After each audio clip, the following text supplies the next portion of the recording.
ವೀಕ್ಷಕರೇ 30 ನಿಮಿಷ 30 ಸುದ್ದಿಗೆ ಸ್ವಾಗತ. ನಾನು ಚೈತ್ರ ರಾಜ್, ನನ್ನ ಜೊತೆಗಿದ್ದಾರೆ ನನ್ನ ಕಲೀಗ್ ನಾನು ಚೇತನ್ ಹೂಗಾರ್. ವೀಕ್ಷಕರೇ, ದಿನದಲ್ಲಿ ನಡೆದಂತ ಪ್ರಮುಖ ಸುದ್ದಿಗಳನ್ನ ಇದೀಗ ಒಂದೊಂದೇ ನೋಡ್ತಾ ಹೋಗೋಣ.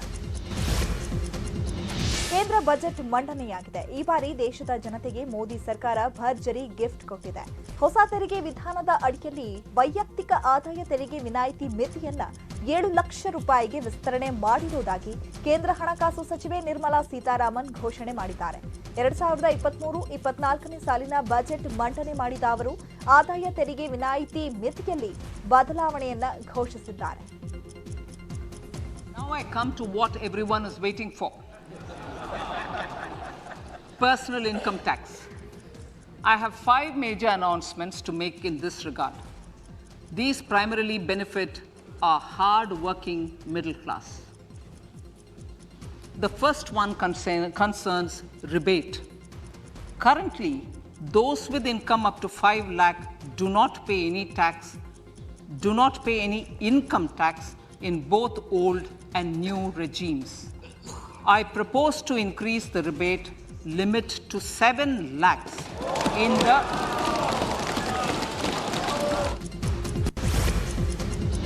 ಈ ಬಾರಿಯ ಬಜೆಟ್ನಲ್ಲಿ ನಿರ್ಮಲಾ ಸೀತಾರಾಮನ್ ಕೆಲ ತೆರಿಗೆಗಳಲ್ಲಿ ಬದಲಾವಣೆಗಳನ್ನು ಮಾಡಿದ್ದಾರೆ. ಇದರ ಪರಿಣಾಮವಾಗಿ ಒಂದಷ್ಟು ವಸ್ತುಗಳ ಬೆಲೆ ಏರಿಕೆ ಕೂಡ ಆಗಲಿದೆ. ಇನ್ನು ನಿರೀಕ್ಷೆಯಂತೆ ಸಿಗರೆಟ್ಗಳ ಬೆಲೆ ಏರಿಕೆಯಾಗಲಿದೆ. ಚಿನ್ನ ಇತ್ಯಾದಿ ವಸ್ತುಗಳ ಬೆಲೆಗಳು ಕೂಡ ಏರಲಿದ್ದಾವೆ.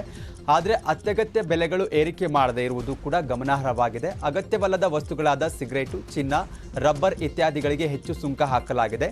ಸಿಗರೆಟ್ ಬೆಲೆ 10% ಹೆಚ್ಚುವಂತಹ ಸಾಧ್ಯತೆ ಇದೆ. ಗೋಲ್ಡ್ ಬಾರ್ಗಳಿಂದ ಮಾಡಿದಂತಹ ಆರ್ಟಿಕಲ್ಗಳ ಮೇಲಿನ ಬೇಸಿಕ್ ಕಸ್ಟಮ್ಸ್ ಡ್ಯೂಟಿಯನ್ನು ಕೂಡ ಹೆಚ್ಚಿಸಲಾಗಿದೆ. ಈ ಬಾರಿಯ ಬಜೆಟ್ನಲ್ಲಿ ಜನಸಾಮಾನ್ಯರು ಬಳಸೋ ಹಲವು ವಸ್ತುಗಳ ದರ ಇಳಿಕೆಯಾಗಿದೆ. ಎಲೆಕ್ಟ್ರಾನಿಕ್ ವಾಹನಗಳು, ಸೈಕಲ್, ಆಟಿಕೆ, automobile, LED TV, mobile phone, camera, lens, ಜೈವಿಕ ಅನಿಲ ಆಧಾರಿತ ಉತ್ಪನ್ನಗಳ ಬೆಲೆ ಇಳಿಕೆಯಾಗಿದೆ. ಹಣಕಾಸು ಸಚಿವೆ ನಿರ್ಮಲಾ ಸೀತಾರಾಮನ್ ತಮ್ಮ ಬಜೆಟ್ನಲ್ಲಿ ರೈಲ್ವೆ ಇಲಾಖೆಗೆ ಭರ್ಜರಿ ಕೊಡುಗೆಯನ್ನು ಕೊಟ್ಟಿದ್ದಾರೆ.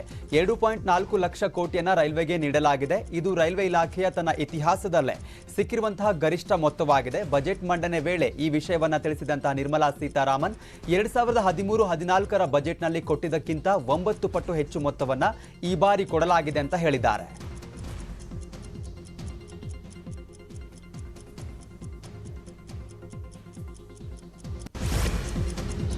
ಬಜೆಟ್ನಲ್ಲಿ ಕರ್ನಾಟಕಕ್ಕೆ ಭರ್ಜರಿ ಗಿಫ್ಟ್ ಸಿಕ್ಕಿದ್ದು, ಭದ್ರಾ ಮೇಲ್ದಂಡೆ ಯೋಜನೆಯನ್ನ ರಾಷ್ಟ್ರೀಯ ಯೋಜನೆಯನ್ನಾಗಿ ಘೋಷಣೆ ಮಾಡಲಾಗಿದೆ.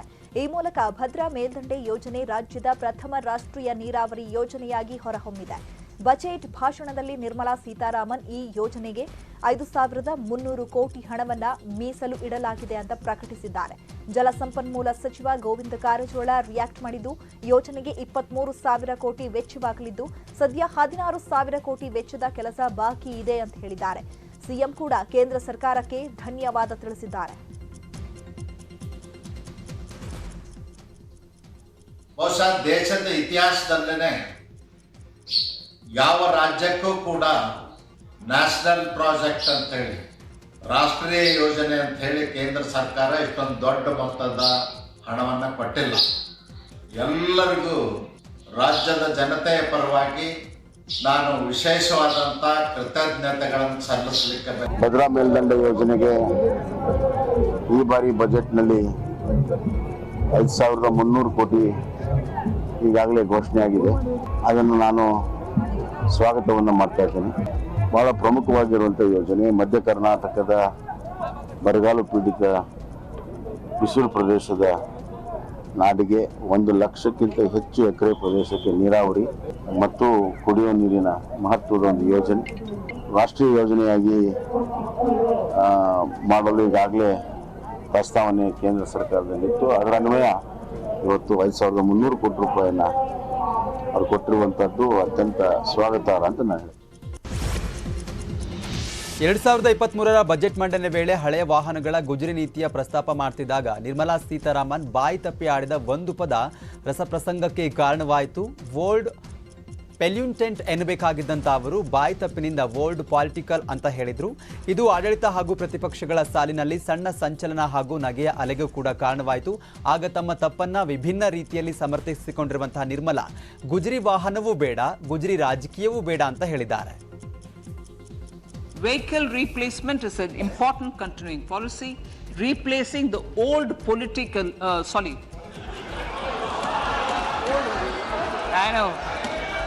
replacing, absolutely, thank you, replacing old polluting vehicles may be applicable, right? Nirmala Sitharaman ಮಂಡಿಸಿರುವ ಬಜೆಟ್ ನಿರಾಶಾದಾಯಕವಾಗಿದೆ ಅಂತ ವಿಪಕ್ಷ ನಾಯಕ ಸಿದ್ದರಾಮಯ್ಯ ಹೇಳಿದ್ದಾರೆ.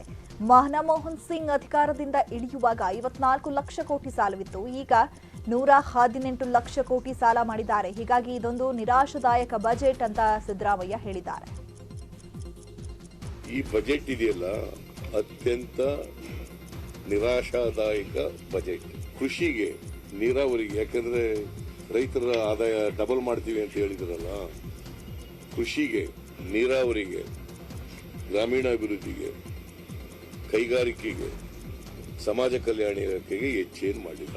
As a matter of fact ನರೇಗಾದಲ್ಲಿ ಇದೆಯಲ್ಲ, ಈ ವರ್ಷದಲ್ಲಿದ್ದಂಥ ಬಜೆಟ್ಗೂ ಮುಂದಿನ ಬಜೆಟ್ಗೂ 29,000 ಕೋಟಿ ಕಡಿಮೆ ಆಗಿದೆ. This is the last budget of Narendra Modi's regime. Next year budget ಮಂಡಿಸಿದ್ರು ಕೂಡ ಅವರು ಚುನಾವಣೆಗಿಂತ ಮುಂಚಿತವಾಗಿ ಅದು ಚುನಾವಣಾ ಬಜೆಟ್ ಆಗ್ಬಿಡ್ತದೆ. ಸೊ ಇದು ಮಾರ್ಚ್ವರೆಗೂ ಇರ್ತದೆ ಈ ಬಜೆಟ್. ಮಾರ್ಚ್ ಕೇಂದ್ರ ಸರ್ಕಾರ ರಾಜ್ಯಕ್ಕೆ ಬಜೆಟ್ನಲ್ಲಿ ಹಣ ಬಿಟ್ಟಿದೆ. ಕೇಂದ್ರ ಸರ್ಕಾರಕ್ಕೆ ಇವಾಗ ಜ್ಞಾನೋದಯ ಆಗಿದೆ. ಬರಪೀಡಿತ ಅಂತ ಹಣ ಇಟ್ಟಿರೋದಕ್ಕೆ ಕೇಂದ್ರ ಸರ್ಕಾರಕ್ಕೆ ಅಭಿನಂದನೆ ಸಲ್ಲಿಸುತ್ತೇನೆ ಅಂತ ಕುಮಾರಸ್ವಾಮಿ ಹೇಳಿಕೆ ಕೊಟ್ಟಿದ್ದಾರೆ. ಚುನಾವಣೆ ಇದೆ ಅಂತ ರಾಜ್ಯಕ್ಕೆ ಅನೇಕ ಯೋಜನೆ ಘೋಷಣೆ ಮಾಡಿದ್ದಾರೆ. ಆದರೆ ಇದ್ಯಾವುದೂ ತಕ್ಷಣ ಕಾರ್ಯರೂಪಕ್ಕೆ ಬರೋದಿಲ್ಲ. ಜನರನ್ನ ಮರಳು ಮಾಡೋದಕ್ಕೆ ಈಗ ರಾಜ್ಯಕ್ಕೆ ಹಲವು ಯೋಜನೆಗಳನ್ನು ಘೋಷಣೆ ಮಾಡಿದ್ದಾರೆ ಅಂತ ಹೇಳಿಕೆ ಕೊಟ್ಟಿದ್ದಾರೆ. ಇನ್ನು ಮಹದಾಯಿ, ಭದ್ರಾ, ಕೃಷ್ಣಾ ಯೋಜನೆ ಘೋಷಣೆ ಮಾಡಿದ್ದಾರೆ. ಇದು ಮುಂದಿನ ಚುನಾವಣೆಗೆ ಜಾರಿ ಬರುತ್ತೆ ಅಂತ. ನೆರೆ ಹಾವಳಿ ಆದಾಗ 5 ಲಕ್ಷ ಅಂತ ಹೇಳಿದ್ರು. ಕೋವಿಡ್ನಲ್ಲಿ 1 ಲಕ್ಷ ಪರಿಹಾರ ಘೋಷಣೆ ಮಾಡ್ತೀವಿ ಅಂತ ಹೇಳಿದ್ರು. ಯಾರಿಗಾದ್ರೂ ನೀಡಿದ್ರ ಅಂತ ಕುಮಾರಸ್ವಾಮಿ ಪ್ರಶ್ನೆ ಮಾಡಿದ್ದಾರೆ. ಸರ್ಕಾರ, ಕೇಂದ್ರ ಸರ್ಕಾರ ಏನೇ ಇವತ್ತು ಬಜೆಟ್ನಲ್ಲಿ ನಿಮ್ಮ ಮಹದಾಯಿ ಇರ್ಬೋದು, ಇಲ್ಲ ಅಪ್ಪರ್ ಭದ್ರಾ ಇರ್ಬೋದು, ಇಲ್ಲ ಅಪ್ಪರ್ ಕೃಷ್ಣಾದಿರ್ಬೋದು, ಯಾವುದೇ ರೀತಿಯ ನೀರಾವರಿ ಸೌಲಭ್ಯಗಳಿರಲಿ, ಇಲ್ಲ ರಾಜ್ಯದ ಅಭಿವೃದ್ಧಿಗೆ ಸಂಬಂಧಪಟ್ಟಂಥ ಕಾರ್ಯಕ್ರಮಗಳಿರಲಿ, ಈಗಿನ ಬಜೆಟ್ನಲ್ಲಿ ಘೋಷಣೆ ಮಾಡಿದ್ರು. ಇದೆಲ್ಲ ಕಾರ್ಯರೂಪಕ್ಕೆ ಬರ್ತಕ್ಕಂಥದ್ದು ಮುಂದಿನ ಚುನಾವಣೆ ನಂತರವೇ. ಕಾರ್ಯಕ್ರಮ ಜಾರಿಗೆ ತರಲಿಕ್ಕೆ ಆಗೋದಿಲ್ಲ, ಕೋಡ್ ಆಫ್ ಕಂಡಕ್ಟ್ ಇರ್ತದೆ. ಜನರನ್ನು ತಾತ್ಕಾಲಿಕವಾಗಿ ಮೆಚ್ಚಿಸಲಿಕ್ಕೆ ಘೋಷಣೆಗಳನ್ನು ಇಡಬಹುದು ಈ ಸರ್ಕಾರ. ಕೇಂದ್ರ ಬಜೆಟ್ ಜನಸಾಮಾನ್ಯರಿಗೆ ಖುಷಿ ಕೊಟ್ಟಿದೆ. ಆದಾಯ ತೆರಿಗೆ ಮಿತಿ ಹೆಚ್ಚಿಸಿದ್ದಕ್ಕೆ ಜನರು ಸಂತಸ ವ್ಯಕ್ತಪಡಿಸಿದ್ದಾರೆ. ಇದು ಜನಪರ ಬಜೆಟ್ಗೆ ಅಂತ ನಾಗರಿಕರು ಒಂದ್ ಕಡೆ ಮೆಚ್ಚುಗೆಯನ್ನ ವ್ಯಕ್ತಪಡಿಸಿದ್ದಾರೆ. ಹಿರಿಯ ನಾಗರಿಕರಿಗೆ ಅನುಕೂಲ ಮಾಡಿಕೊಟ್ಟಿದ್ದಕ್ಕೂ ಜನ ಧನ್ಯವಾದ ತಿಳಿಸಿದ್ದಾರೆ. ಅನುಕೂಲವಾಗುತ್ತೆ. ಮುಂಚೆ ಎಲ್ಲ 5 ಲಕ್ಷವರೆಗೆ ಎಕ್ಸಿಮ್ಷನ್ ಇತ್ತು. ಈಗ ಅಡಿಷನಲ್ ಆಗಿ 2 ಲಕ್ಷ ಇರೋದ್ರೆ 7 ಲಕ್ಷ ಮಾಡಿರೋದ್ರಿಂದ ಈ ಮಧ್ಯಮದವರಿಗೆ, ರೈತರಿಗೆ ಮತ್ತು ಬಿಸಿನೆಸ್ ಮಾಡೋರಿಗೆ, ಮಿಡಿಲ್ ಕ್ಲಾಸ್ ಎಲ್ಲರಿಗೂ ಸಹ ಅನುಕೂಲ ಆಗುತ್ತೆ ಅಂತ ಇದನ್ನು ಎಕ್ಸಿಮ್ಷನ್ ಮಾಡಿರೋದು ಅನುಕೂಲ ಆಗುತ್ತೆ ಅಂತ ನನ್ನ ಅನಿಸಿಕೆ. ಸೀನಿಯರ್ ಸಿಟಿಜನ್ಗೆ 15 ಲಕ್ಷದಿಂದ 30 ಲಕ್ಷ ಮಾಡಿದ್ದು ಒಳ್ಳೆಯ ಶುಭ ಸೂಚನೆ. ಅದು ಎಲ್ಲ ನೌಕರರಿಗೆ ಬಂತು, ರೈತರಿಗೆ ಬಂತು.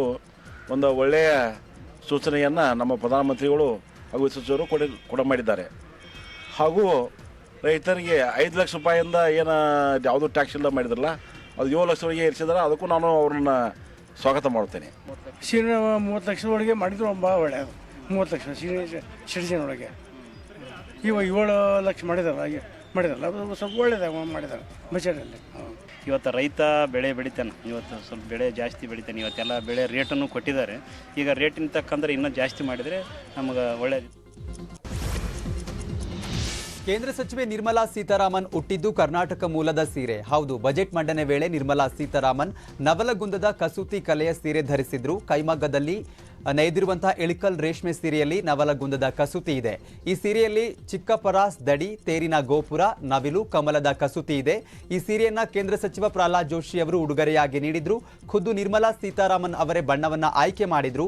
ಡಿಸೆಂಬರ್ನಲ್ಲಿ 7 ಬಣ್ಣ ಸೀರೆ ರವಾನೆಯಾಗಿತ್ತು. ಅದರಲ್ಲಿ 2 ಸೀರೆಗಳನ್ನ ನಿರ್ಮಲಾ ಸೀತಾರಾಮನ್ ಅವರು ಆಯ್ಕೆ ಮಾಡಿದ್ರು.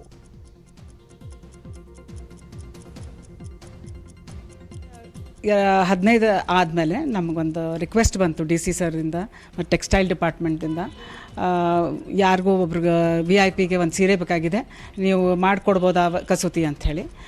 ನಮಗೆ ತುಂಬ ಖುಷಿ ಆಯಿತು, ನಿರ್ಮಲಾ ಸೀತಾರಾಮನ್ ಅವ್ರಿಗೆ ಬೇಕಾಗಿದೆ ಅಂಥೇಳಿ. ಆದರೆ ಅವ್ರು ಯಾವ ಕಾರಣಕ್ಕೂ ಆ ಸೀರೆ ಬೇಕು ಅಂತ ಏನು ನಮಗೆ ಹೇಳಿದ್ದಿಲ್ಲ. ಬರೀ 2 ಸೀರೆ ಚಾಯ್ಸ್ ಮಾಡಿ ನಾವು ಕಸೂತಿ ಮಾಡಿ ಅವ್ರಿಗೆ ಕಳಿಸಿದ್ವಿ ಡೈರೆಕ್ಟಾಗಿ. ಇವತ್ತು ಟಿ ವಿನಲ್ಲಿ ನ್ಯೂಸ್ ನೋಡ್ಬೇಕಾದ್ರೆ ಬೆಳಗ್ಗೆ ಅವ್ರ ಪಾರ್ಲಿಮೆಂಟ್ ಹೌಸ್ಗೆ ಬಜೆಟನ್ನು ಪ್ರೆಸೆಂಟ್ ಮಾಡಲಿಕ್ಕೆ ಆ ಸೀರೆಯನ್ನು ಉಟ್ಕೊಂಡು ಬಂದಿದ್ದು ನೋಡಿ ನಮಗೆ ಭಾಳ ಖುಷಿಯಾಗಿದೆ. ಡಿಸೆಂಬರ್ ರಮೇಶ್ ಜಾರಕಿಹೊಳಿ ಸಿಡಿಸಿದ ಬಾಂಬ್ಗಳ ಬಗ್ಗೆ ಕೆಪಿಸಿಸಿ ಅಧ್ಯಕ್ಷ ಡಿಕೆ ಶಿವಕುಮಾರ್ ರಿಯಾಕ್ಟ್ ಮಾಡಿದ್ದಾರೆ. ಪಾಪ ಅವರು ಖಿನ್ನತೆಗೆ ಒಳಗಾಗಿದ್ದಾರೆ. ಅವರು ಮಂತ್ರಿ ಆಗಬೇಕಿತ್ತು, ಅವರ ಪಾರ್ಟಿ ಮಂತ್ರಿ ಮಾಡಲಿಲ್ಲ, ಅವರನ್ನ ಬಿಜೆಪಿಯವರು ಆಸ್ಪತ್ರೆಗೆ ತೋರಿಸಬೇಕು ಅಂತ ಡಿಕೆಶಿ ಹೇಳಿದ್ದಾರೆ. ಅಲ್ಲದೆ ಎಲೆಕ್ಷನ್ನಲ್ಲಿ ಭೇಟಿ ಮಾಡೋಣ ಅಂತ ಹೇಳಿದ್ದಾರೆ. ಭೇಟಿ ಮಾಡೋಣ ಅಂತ ರಮೇಶ್ ಜಾರಕಿಹೊಳಿ ನೀಡಿದ್ದ ಸವಾಲನ್ನ ಡಿಕೆಶಿ ಒಪ್ಕೊಂಡಿದ್ದಾರೆ. ಮಂತ್ರಿ ಆಗಬೇಕಾಯ್ತು, ಅವ್ರ ಪಾರ್ಟಿಲಿ ಕೊಡಲಿಲ್ಲ, ಫ್ರಸ್ಟ್ರೇಷನ್ ಇದೆ. ಹಾಸ್ಪಿಟ್ಲಿಗೆ ತೋರಿಸ್ಬೇಕು ಅವ್ರ ಪಾರ್ಟಿಯವರು. ಅವ್ರು ಒಳ್ಳೇದಾಗಲಿ, ಎಲೆಕ್ಷನಲ್ಲಿ ಭೇಟಿ ಮಾಡೋಣ ಅಂತ ಹೇಳಿದ್ದಾರೆ, ಭೇಟಿ ಮಾಡೋಣ. CBI ಕೊಡಬೇಕು ಅಂತೇಳಿ ನಿನ್ನೆಯಿಂದನೂ ಮುಖ್ಯಮಂತ್ರಿ ನೋಡಪ್ಪ, ಯಾರ್ದು ಆಡಿಯೋನೋ ಯಾವ ಆಸ್ತಿನೋ ಎಲ್ಲ ಮಡಿಕೊಳ್ಳಿ. ಬಳ್ಳಾರಿಯಲ್ಲಿ ಸಹೋದರರ ಸವಾಲು ಜೋರಾಗಿದೆ. ಕೆಆರ್ಪಿಪಿ ಪಕ್ಷದಿಂದ ಜನಾರ್ದನ ರೆಡ್ಡಿ ಪತ್ನಿ ಅರುಣಾ ಲಕ್ಷ್ಮಿ ಬಳ್ಳಾರಿ ನಗರ ಕ್ಷೇತ್ರದಿಂದ ಅಭ್ಯರ್ಥಿಯಾಗಲಿದ್ದಾರೆ. ಅದರ ಬಗ್ಗೆ ಮಾತನಾಡಿದಂತಹ ಜಿ ಸೋಮಶೇಖರ್ ರೆಡ್ಡಿ, ಬಳ್ಳಾರಿ ನಗರ ಕ್ಷೇತ್ರದಿಂದ ನನ್ನ ಸ್ಪರ್ಧೆ ಖಚಿತ ಇದೆ. ಬಿಜೆಪಿಯಿಂದ ಟಿಕೆಟ್ ಸಿಗದಿದ್ರೆ ಪಕ್ಷೇತರವಾಗಿ ಸ್ಪರ್ಧೆ ಮಾಡ್ತೇನೆ. ಪಕ್ಷೇತರವಾಗಿ ಗೆದ್ದ ನಂತರ ಮತ್ತೆ ಬಿಜೆಪಿಗೆ ಸೇರ್ತೇನೆ. ಜನಾರ್ದನ ರೆಡ್ಡಿಗೆ ಪಕ್ಷ ಕಟ್ಟುವುದು ಬೇಡ ಅಂತ ರಾಮುಲು ಕರುಣಾಕರ್ ರೆಡ್ಡಿ ಸಲಹೆಯನ್ನ ನೀಡಿದ್ರು. ಆದರೆ ನಮ್ಮ ಮಾತು ಮೀರಿ ಹೊಸ ಪಕ್ಷವನ್ನ ಕಟ್ಟಿದ್ದಾರೆ. ನಾನು ಪಕ್ಷಕ್ಕೆ ಸೇರಿಲ್ಲ ಅಂತ ಸಿಟ್ಟಿನಿಂದ ನನ್ನ ವಿರುದ್ಧ ಪತ್ನಿಯನ್ನ ಕಣಕ್ಕಿಳಿಸಿದ್ದಾರೆ. ಕೆಲವರು ಹಣಕ್ಕಾಗಿ ಅವರ ಪಕ್ಷದ ಕಡೆ ಹೋಗ್ತಿದ್ದಾರೆ ಅಂತ ಸೋಮಶೇಖರ್ ರೆಡ್ಡಿ ಹೇಳಿಕೆಯನ್ನ ಕೊಟ್ಟಿದ್ದಾರೆ. ಬೇಡ ಅಂತ ಎಲ್ಲರೂ ಹೇಳಿವಿ. ನಾನೊಂದಿಲ್ಲ, ಕರ್ನಾಟಕ ರೆಡ್ಡಿ ಹೇಳ್ತಾರೆ, ನಾನು ಹೇಳಿನಿ, ರಾಮುಲು ಹೇಳಿದ್ವಿ, ಎಲ್ಲರೂ ಹೇಳಿದ್ವಿ. ಬಟ್ ಆದ್ರೂ ಕೂಡ ಪಕ್ಷ ಬಿಜೆಪಿ ಟಿಕೆಟ್ ಸಿಗುತ್ತೆ ಅನ್ನೋ ಗ್ಯಾರಂಟಿ ಇದೆಯಾ ನಿಮಗೆ? ನನಗೆ ಬಿಜೆಪಿ ಟಿಕೆಟ್ ಸಿಗಲಿಲ್ಲ ಅಂತಂದ್ರೂ ಕೂಡ ಇಂಡಿಪೆಂಡೆಂಟ್ ಆಗಿ ಕಂಟೆಸ್ಟ್ ಮಾಡ್ತೀನಿ, ಮಾಡಿ ಮತ್ತೆ ಬಿಜೆಪಿಗೆ ಹೋಗ್ತೀನಿ.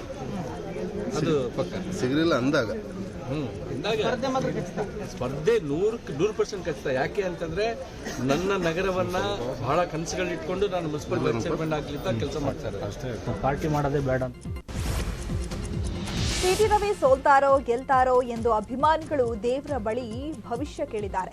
ಚಿಕ್ಕಮಗಳೂರು ಚೌಡೇಶ್ವರಿ ದೇವಿ ದೇವಸ್ಥಾನಕ್ಕೆ ಬಂದ ಅಭಿಮಾನಿಗಳು ಹಗ್ಗ ಬಲಕ್ಕೆ ತಿರುಗಿದ್ರೆ ಬಿಜೆಪಿ, ಎಡಕ್ಕೆ ತಿರುಗಿದ್ರೆ ಕಾಂಗ್ರೆಸ್ ಗೆಲುವು ಸಿಗುತ್ತೆ ಅಂತ ಹರಕೆ ಹೊತ್ತಿದ್ರು. ಅರ್ಚಕರು ಪೂಜೆ ಸಲ್ಲಿಸಿದ ನಂತರ ಕೈಯಲ್ಲಿ ಹಗ್ಗ ಹಿಡಿದು ನಿಂತಿದ್ರು. ಆಗ ಹಗ್ಗ ಬಲಕ್ಕೆ ತಿರುಗಿದ್ದು ಸಿಟಿ ರವಿ ಗೆಲ್ತಾರೆ ಅಂತ ಚೌಡೇಶ್ವರಿ ಅಪ್ಪಣೆ ಕೊಟ್ಟಿದ್ದಾಳೆ.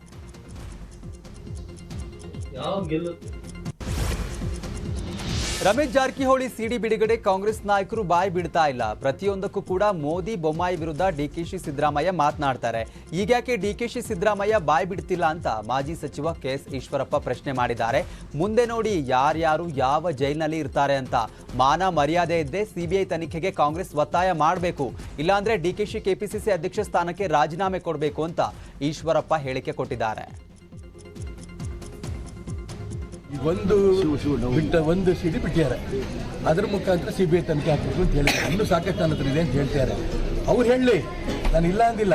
ಆದ್ರೆ ಇವ್ರು ಯಾಕೆ ಬಾಯ್ ಬಿಡ್ತಿಲ್ಲ? DK ಶಿವಕುಮಾರ್ ಆಗಲಿ, ಸಿದ್ದರಾಮಯ್ಯನವರಾಗಲಿ ಪ್ರತಿಯೊಂದಕ್ಕೂ ಮೋದಿಗೆ, ಕಟೀಲಿಗೆ, ಏನ್ ಬೊಮ್ಮಾಯಿ ಅವ್ರಿಗೆ ಯಾವ ಪದಗಳು ಬಳಸ್ತಾ ಇದ್ರು ನೀವು ನೋಡಿದ್ದೀರಿ. ಇಲ್ಲಕ್ಕೆ ಬಾಯ್ ಬಿಡ್ತಿಲ್ಲ, ಭಯ ನೋಡೋ. ಪ್ರಚೋದನಕಾರಿ ಭಾಷಣ ಮಾಡಿದ ವಿಶ್ವ ಹಿಂದೂ ಪರಿಷತ್ ಪ್ರಾಂತ್ಯ ಕಾರ್ಯದರ್ಶಿ ಶರಣ ಪಂಪ್ವೇಲ್ ವಿರುದ್ಧ FIR ದಾಖಲಾಗಿದೆ. ತುಮಕೂರಿನ ಸೈಯದ್ ಬುರ್ನಾಹುದ್ದೀನ್ ಎಂಬಾತನ ದೂರಿನ ಅನ್ವಯ ದೂರು ದಾಖಲಾಗಿದೆ.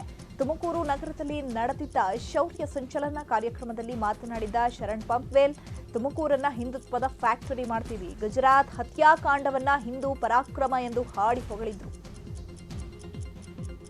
ಕಾರ್ಯಕರ್ತರ ಇನ್ನೊಬ್ಬರ ಹತ್ಯೆ ಆದ್ರೆ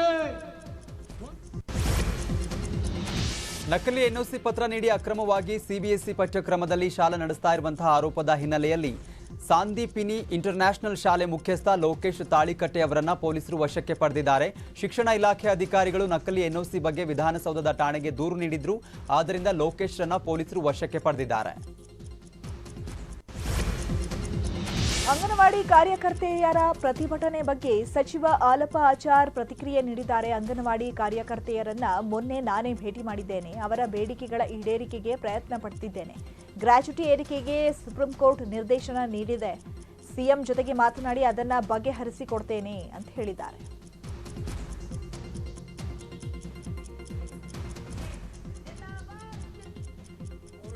ಬೇಡಿಕೆಗಳನ್ನು ಮೊನ್ನೆ ನಾನೇ ಬಂದು ಸ್ವತಃ ಏನಂದ್ರೆ ಅವ್ರ ಕೂಡ ಮಾತಾಡಿ ಮೀಟಿಂಗ್ ಮಾಡಿ ಅವ್ರ ಬೇಡಿಕೆಗಳನ್ನು ನನ್ನ ಸರ್ಕಾರದ ಇಲಾಖೆಯಿಂದ ಏನಾಗಬೇಕು ಅವನ್ನೆರಡು ಮಾಡಿಕೊಟ್ಟಿದ್ದೀನಿ. ಇನ್ನೊಂದು ಗ್ರ್ಯಾಚುಯೇಟ್ ಹೇಳ್ತಾರೆ ಸುಪ್ರೀಂ ಕೋರ್ಟಿನ ಆದೇಶ ಐತಂತ, ಅದನ್ನೇನು ಮಾನ್ಯ ಮುಖ್ಯಮಂತ್ರಿ ಹತ್ರ ಮಾತಾಡಿ ಅದನ್ನು ಕೂಡ ಒಂದು ಬಗೆಹರಿಸಿಕೊಡ್ತೀವಿ. ಈ ವರ್ಷ ಕೇಳಿ ಮೊದಲು ಅಂಗನವಾಡಿ ಕಾರ್ಯಕರ್ತರದ್ದು, ಹೆಲ್ಪರ್ಸ್ದು ಮತ್ತು ಆಶಾ ಕಾರ್ಯಕರ್ತರದ್ದು, ಬಿಸಿ ಊಟ ಕಾರ್ಯಕರ್ತರು ಅವ್ರದ್ದು ಏನಾದರೂ ಗೌರವಧನ ಹೆಚ್ಚು ಮಾಡಿದ ಸರ್ಕಾರ ಇತ್ತಂದ್ರೆ ಅದು ನಮ್ಮ ಸರ್ಕಾರ. ಮಂಡ್ಯದಲ್ಲಿ ಕಳ್ಳರ ಹಾವಳಿ ಹೆಚ್ಚಾಗಿದೆ. ಕೈಯಲ್ಲಿ ಲಾಂಗ್ ಹಿಡಿದು ಬೈಕ್ನಲ್ಲಿ ರಾಜಾರೋಷವಾಗಿ ಸುತ್ತಾಟ ಮಾಡ್ತಿದ್ದಾರೆ. ಕಂಠಪೂರ್ತಿ ಕುಡಿದು ಕೈಯಲ್ಲಿ ಲಾಂಗ್ ಹಿಡಿದು ಶೋ ಆಫ್ ಕೊಡ್ತಿದ್ದಾರೆ. ದಾರಿಯಲ್ಲಿ ಬರುವ ಕಾರನ್ನ ಅಡ್ಡಗಟ್ಟಿ ಲಾಂಗ್ ಬೀಸಲು ಯತ್ನ ಮಾಡಿರುವಂತಹ ಘಟನೆ ಮಂಡ್ಯ ತಾಲೂಕಿನ ಮಲ್ಲಿಗೆರೆ ಬಳಿ ನಡೆದಿರುವಂಥದ್ದು. ಕೆಲಸ ಮುಗಿಸಿ ಬೆಳ್ಳೂರಿನಿಂದ ಮಂಡ್ಯದ ಕಡೆಗೆ ಬರ್ತಿದ್ದಂತಹ ಮಹೇಶ್ ಎಂಬುವವರ ಕಾರನ್ನ ಹಿಂಬಾಲಿಸಿ ಅಡ್ಡಗಟ್ಟಿ ಲಾಂಗ್ ಬೀಸಲು ಯತ್ನಿಸಿದ್ದಾರೆ. ಕೈಯಲ್ಲಿ ಮಾರಕಾಸ್ತ್ರ ನೋಡ್ತಾ ಇದ್ದಂತೆ ಕಾರನ್ನ ವೇಗವಾಗಿ ಚಲಾಯಿಸಿಕೊಂಡು ಮಹೇಶ್ ಎಸ್ಕೇಪ್ ಆಗಿದ್ದಾರೆ.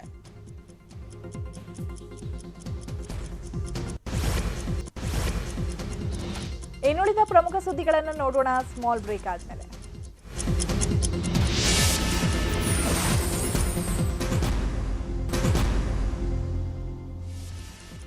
Welcome back. ಉಳಿದ ಸುದ್ದಿಗಳನ್ನು ಒಂದೊಂದಾಗಿ ನೋಡ್ತಾ ಹೋಗೋಣ. ನಂದಿನಿ ಎಟಿಎಂ ಮಿಲ್ಕ್ ಪಾರ್ಲರ್ನಲ್ಲಿ ಕಳ್ಳತನ ಮಾಡಿರುವಂತಹ ಘಟನೆ ಕೊಪ್ಪಳದಲ್ಲಿ ನಡೆದಿದೆ. ಮಿಲ್ಕ್ ಪಾರ್ಲರ್ ಶಟರ್ ಮುರಿದು ಒಳನುಗ್ಗಿದಂತಹ ಕಳ್ಳ ಪಾರ್ಲರ್ನಲ್ಲಿದ್ದಂಥ 11,000 ರೂಪಾಯಿ ಬಾದಾಮಿ ಚಹಾ ಪೌಡರ್ ಅನ್ನು ಕದ್ದಿದ್ದಾನೆ. ಜನವರಿ 1ರಂದು ಬೇರೊಂದು ಮಿಲ್ಕ್ ಪಾರ್ಲರ್ನಲ್ಲಿ ಈ ಒಂದು ಕಳ್ಳ ಕಳ್ಳತನ ಮಾಡಿದ್ದ. ಹಾಲಿನ ಪ್ಯಾಕೆಟ್ಗಳನ್ನು ಕದ್ದಿದ್ದ. ಮತ್ತೆ ಫೆಬ್ರವರಿ 1ರಂದು ಮಿಲ್ಕ್ ಪಾರ್ಲರ್ನಲ್ಲಿ ಕಳ್ಳತನ ಮಾಡಿದ್ದಾನೆ. ಆಸ್ತಿ ಲಪಟಾಯಿಸಲು ಮೊಮ್ಮಗನೋರ್ವ ಅಜ್ಜಿಯನ್ನ ಮನೆಯಿಂದ ಹೊರಹಾಕಿದ ಘಟನೆ ತುಮಕೂರಲ್ಲಿ ನಡೆದಿದೆ. 80 ವರ್ಷದ ವೃದ್ಧೆ ಕಾವಲಮ್ಮಾಳನ್ನ ಮೊಮ್ಮಗ ಮಾರುತಿ ಮನೆಯಿಂದ ಹೊರಹಾಕಿದ್ದಾನೆ. ಮಾರುತಿ ಹಾಗೂ ಆತನ ತಾಯಿ ಲಕ್ಷ್ಮಮ್ಮ ಅಜ್ಜಿ ಕಾವಲಮ್ಮ ಮನೆಯಲ್ಲಿ ವಾಸವಿದ್ರು. ಇತ್ತ ಸಂಬಂಧಿಕರು ಮಾರುತಿ ವಿರುದ್ಧ ಹಿರಿಯ ನಾಗರಿಕರ ಹಕ್ಕು ಕಾಯ್ದೆ ಅಡಿ ದೂರು ನೀಡಿದ್ದಾರೆ. ಪ್ರಕರಣ ಬಗ್ಗೆ ಕೂಲಂಕುಷವಾಗಿ ವಿಚಾರಣೆ ನಡೆಸಿದ್ದ ಮಧುಗಿರಿ ಎಸಿ ಋಷಿ ಆನಂದ್ ಬಳಿಕ ಪಾಪಿ ಮೊಮ್ಮಗನಿಂದ ವೃದ್ಧೆಗೆ ಮನೆ ಬಿಡಿಸಿಕೊಡುವಂತೆ ಎಸಿ ಆದೇಶ ಹೊರಡಿಸಿದ್ದಾರೆ. ಎಸಿ ಆದೇಶದಂತೆ ಅಧಿಕಾರಿಗಳು ಮಾರುತಿಯನ್ನ ಮನೆಯಿಂದ ಖಾಲಿ ಮಾಡಿಸಿದ್ದಾರೆ. ಇದೀಗ ತಹಶೀಲ್ದಾರ್ ಹಾಗೂ ಪೊಲೀಸರ ಸಮಕ್ಷಮದಲ್ಲಿ ವೃದ್ಧೆ ಕಾವಲಮ್ಮ ತನ್ನ ಮನೆಯನ್ನ ಸೇರ್ಕೊಂಡಿದ್ದಾರೆ.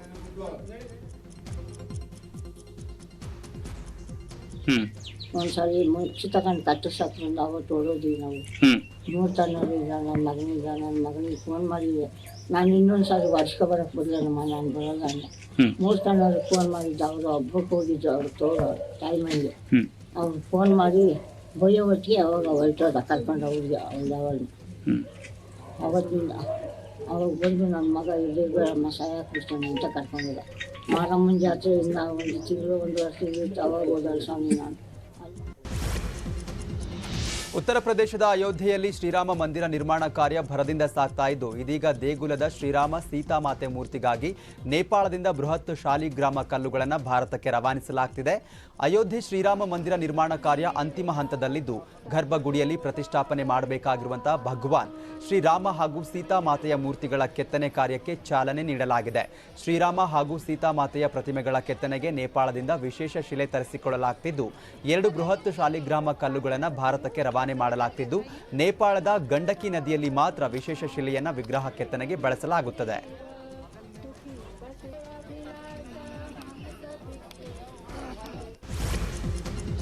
ಭಾರತ ಹಾಗೂ ಆಸ್ಟ್ರೇಲಿಯಾ ಟೆಸ್ಟ್ ಪಂದ್ಯ ಫೆಬ್ರವರಿ 9ರಿಂದ ನಡೆಯಲಿದೆ. ಅದಕ್ಕೂ ಮೊದಲು ಕೊಹ್ಲಿ ಕುಟುಂಬದ ಜೊತೆ ಸುತ್ತಾಟ ನಡೆಸುತ್ತಿದ್ದಾರೆ. ವಿರಾಟ್ ಕೊಹ್ಲಿ, ಅನುಷ್ಕಾ ಶರ್ಮಾ ಹಾಗೂ ವಮಿಕಾ ಗುಡ್ಡ ಬೆಟ್ಟ ತಿರುಗಾಡುತ್ತಿರುವ ಫೋಟೋಗಳು ಸೋಷಿಯಲ್ ಮೀಡಿಯಾದಲ್ಲಿ ವೈರಲ್ ಆಗಿವೆ. ಈ ಫೋಟೋಗೆ ಫ್ಯಾನ್ಸ್ ಬಗೆ ಬಗೆಯಲ್ಲಿ ಕಾಮೆಂಟ್ ಮಾಡುತ್ತಿದ್ದಾರೆ. ವಮಿಕಾಳ ಮುಖ ತೋರಿಸಿ ಅಂತ ಅನೇಕರು ಕೋರಿದ್ದಾರೆ. ನವಾಜುದ್ದೀನ್ ಸಿದ್ದಿಕಿ ವಿರುದ್ಧ ಕೌಟುಂಬಿಕ ದೌರ್ಜನ್ಯ ಕೇಸ್ ದಾಖಲಾಗಿದೆ. ಈ ಪ್ರಕರಣ ಸದ್ಯ ಕೋರ್ಟ್ ಮೆಟ್ಟಿಲೇರಿದ್ದು ನವಾಜುದ್ದೀನ್ ಪತ್ನಿ ಆಲಿಯಾ ಸಿದ್ದಿಕಿ ನಿರಂತರ ಆರೋಪವನ್ನ ಮಾಡ್ತಿದ್ದಾರೆ. ಪತಿಯಿಂದ ಕಿರುಕುಳಕ್ಕೆ ಒಳಗಾಗಿದ್ದೇನೆ ಅಂತ ಆಲಿಯಾ ಆರೋಪ ಮಾಡಿದ್ದಾರೆ. ನವಾಜುದ್ದೀನ್ ಸಿದ್ದಿಕಿ ಹಾಗೂ ಅವರ ಕುಟುಂಬದವರು ಹಿಂಸೆ ಕೊಟ್ಟಿದ್ದಾರೆ, ನನ್ನನ್ನ ಮನೆಯಿಂದ ಹೊರಹಾಕಬೇಕು ಅಂತ ಪ್ರಯತ್ನ ಮಾಡಿದ್ದಾರೆ, ಪೊಲೀಸರ ಮೂಲಕ ಬೆದರಿಕೆ ಹಾಕುವಂತ ಪ್ರಯತ್ನಗಳು ಕೂಡ ಆಗಿದ್ದಾವೆ, ರಾತ್ರಿ ವೇಳೆ ಪೊಲೀಸ್ ಠಾಣೆಗೆ ಕರೆಸಿಕೊಳ್ಳಲಾಗ್ತಿತ್ತು ಅಂತ ಆಲಿಯಾ ಪರ ವಕೀಲರು ಕೋರ್ಟ್ನಲ್ಲಿ ಹೇಳಿಕೆ ಕೊಟ್ಟಿದ್ದಾರೆ.